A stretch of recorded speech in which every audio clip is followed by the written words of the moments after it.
Ali bin Abi Thalib radhiyallahu anhu pernah mengatakan, bukanlah kekayaan diukur dari banyaknya harta, melainkan dari bagaimana seseorang berbagi dengan sesamanya. Assalamualaikum warahmatullahi wabarakatuh. Alhamdulillahirrabbilalamin.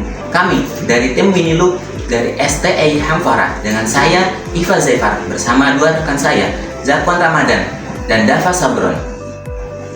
Kami akan membahas sebuah topik yang sangat relevan dengan perkembangan ekonomi modern, khususnya dalam konteks syariah dalam judul Menjawab Tantangan Inklusi Keuangan, Solusi Efektif Perbankan Syariah.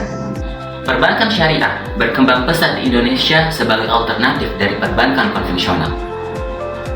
Dengan prinsip-prinsip ekonomi Islam, bank syariah menawarkan produk bebas riba dan berbasis keadilan. Namun, meskipun potensinya besar, tingkat inklusi keuangan bank syariah masih lebih rendah dibanding bank konvensional. Akhirnya, muncul pertanyaan yang penting untuk kita jawab.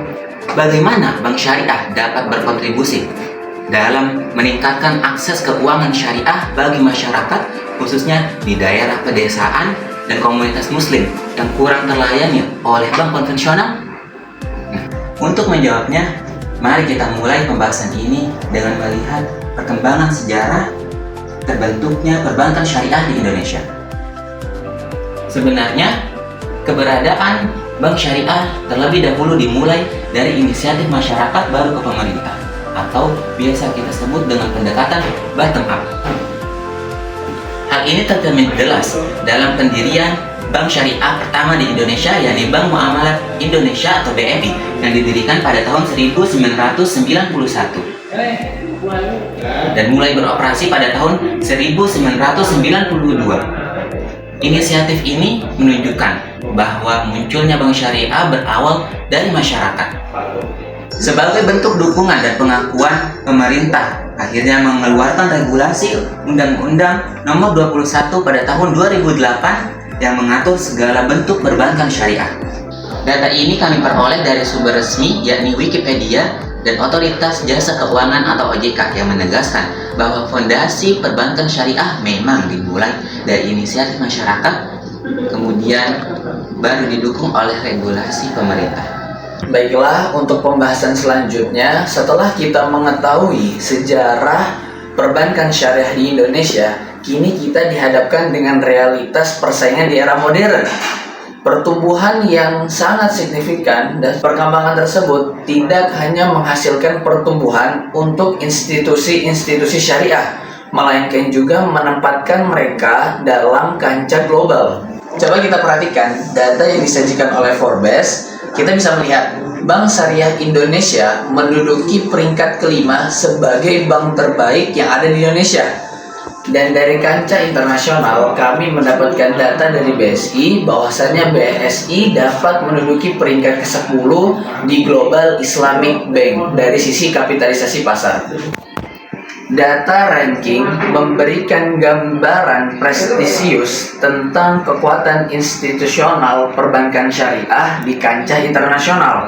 Namun, di pasar Indonesia, dinamika market share antara bank syariah dan bank konvensional memiliki realitas yang sangat berbeda. Menunjukkan perbedaan realitas antara bank syariah dan bank konvensional, kami menyajikan data statistik perkembangan market share yang kami dapat dari OJK dari tahun 2020 sampai dengan tahun 2024. Pada tahun 2020, perbankan konvensional mencapai 93,49%, sedangkan perbankan syariah mencapai 6,51%. Dan di tahun 2024, perbankan konvensional mencapai 92,28%, sedangkan perbankan syariah mencapai 7,72%. Dan Direktur Utama Bank DKI Agus Hartoto Widodo dalam Syariah Economic Forum optimis terhadap target Otoritas Jasa Keuangan atau OJK terhadap market share perbankan syariah tembus hingga 10% pada tahun 2027. Apakah target 10% itu benar-benar tercapai? Dan apabila tercapai, apakah bisa meningkatkan inklusif keuangan di Indonesia?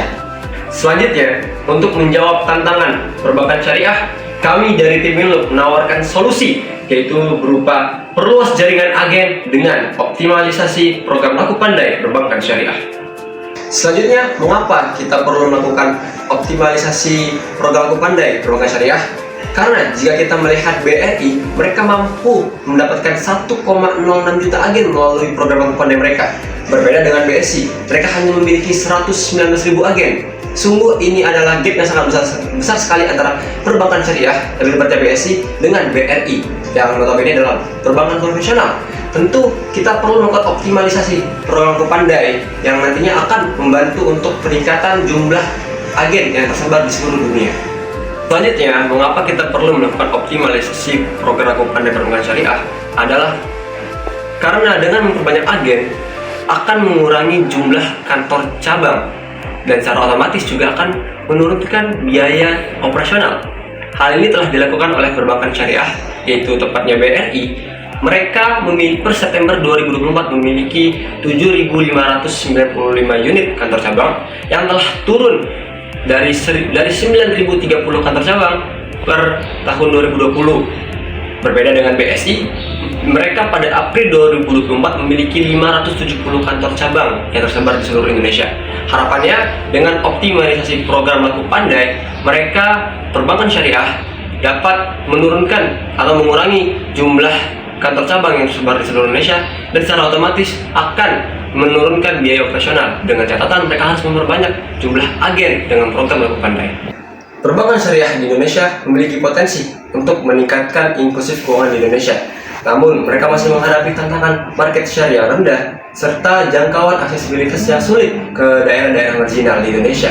Maka, jika kita menarik kesimpulan dari alasan-alasan yang telah kami sampaikan, maka dengan optimalisasi program laku pandai perbankan syariah, ini akan menjadi solusi strategis yang akan dapat meningkatkan satu, jangkauan layanan, kedua, akan menurunkan jumlah biaya operasional, dan yang ketiga, akan mempercepat pertumbuhan perbankan syariah di Indonesia.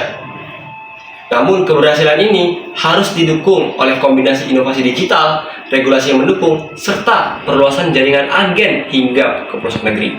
Wallahu a'lam bishawab. Sekian dari kelompok kami. Wassalamualaikum warahmatullahi wabarakatuh.